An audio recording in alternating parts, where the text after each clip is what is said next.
blown away um, by the richness of this group, and I'm so blessed to be here.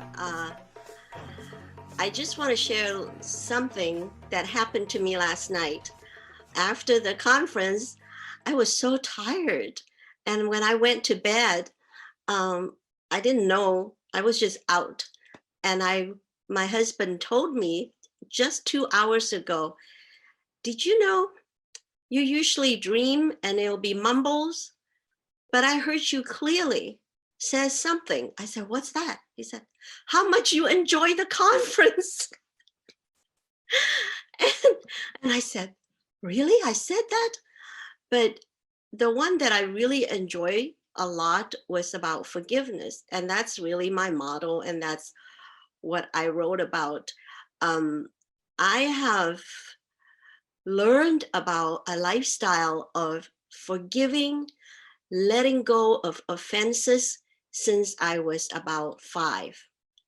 But I didn't know where it all come from. And there's more detail in my book that is coming out called My Father's Daughter, Embrace a Lifestyle of Forgiveness. But let me get back to what I discovered this morning when I woke up. I was thinking about one of the previous speaker, Jerry. She was talking about forgiving her family members, which brought me to 1992. And last night I was just too tired. But this morning, a stack of these cards on my bedside table that I have forgotten. And it was one of the exercise that in 1992, I literally wrote on these index card that how I every year forgiving people of my life. And how I even arrive at that, to tell you the truth, I didn't understand it all. But let me just read a little bit. My husband was getting a little indignant. He said he was on his way to a hunting trip. And I told him, I feel like I'm in the middle of a dark tunnel. Little did I know, it feels like depression coming on. And I realized I got to do something for myself and talk about self-care. That was the beginning of learning to take good care of myself. Otherwise, I can't take care of anybody else. So I told him, I said, it has nothing to do with you, but some things just come up from the inside. And it's like I'm walking through a dark tunnel, but I see the light at the other end. Why don't you go ahead and go do your fill of vacation? And he said, are you sure? I said, well, it has nothing to do with you. It's me. I'm having something coming up that I have to deal with. So I called a couple of people. Now, at that time, I lived at another state and I had some really good, dear, older friends. Older women are very, very wise and precious. And you could tell, she said, I tell you what, I know a lady, she lives in Branson, Missouri. I lived in that state back then. And we'll get a couple of babysitters for you because I have 2 little kids. Would you be interested in going away just for 1 or 2 nights? And we'll get a babysitter. I said, oh, that would be so good because I just feel like something's coming up. Either I'm going to check in the hospital or I just feel exhausted. So everything was arranged within an hour and a half. And I knew I was going to go and stay with this woman that I've never heard of. She had a little bed and breakfast place, and I knew something was coming up. Well, I just somehow have these 3x5 cards, and I described my feelings.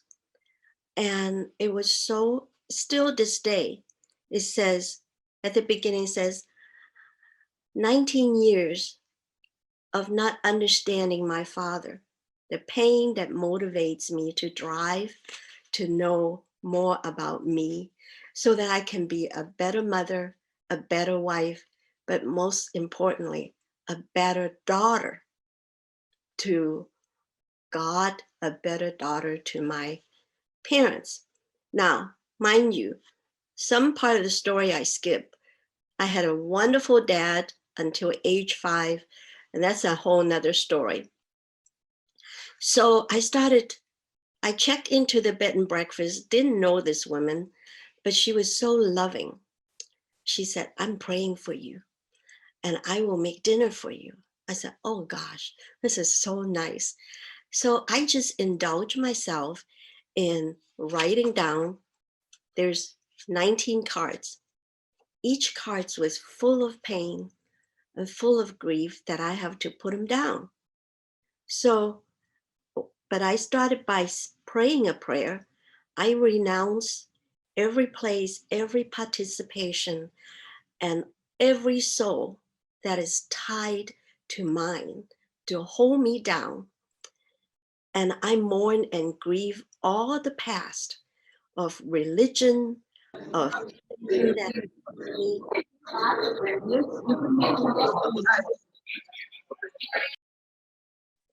Hello? Am I on? Okay. And so I made a conscious decision to write these things down and to, like a symbolic thing, to practice pulling these, uh, like I would call it a soul tie, people in my memory to that weigh me down. And when I got done, I did it all night. I stay up all night. And I just briefly did it. The peace that come to me was unbelievable. It lasted me for almost the next 15 years. I had so much joy. It's like the garbage can has dumped out. And so I just wanted to say thank you for Jerry, that she kind of started the chain of reaction for me. And when I saw these cards that I wasn't looking for, and I had a little inkling that I may be talking again today. And sure enough, I got this call. But the major part it was, I didn't know the real church are missing this. Yes, we have to forgive, but there's nobody leading us. There's no mother. There is no teacher. Sometimes you need other people other than your own mother, other than your own father. And I miss my father terribly. And the end of the story, the good ending was, I hated him so bad I want to murder him, because until age 5, I was his princess. And he failed in several things. And for the rest of his life, until 90,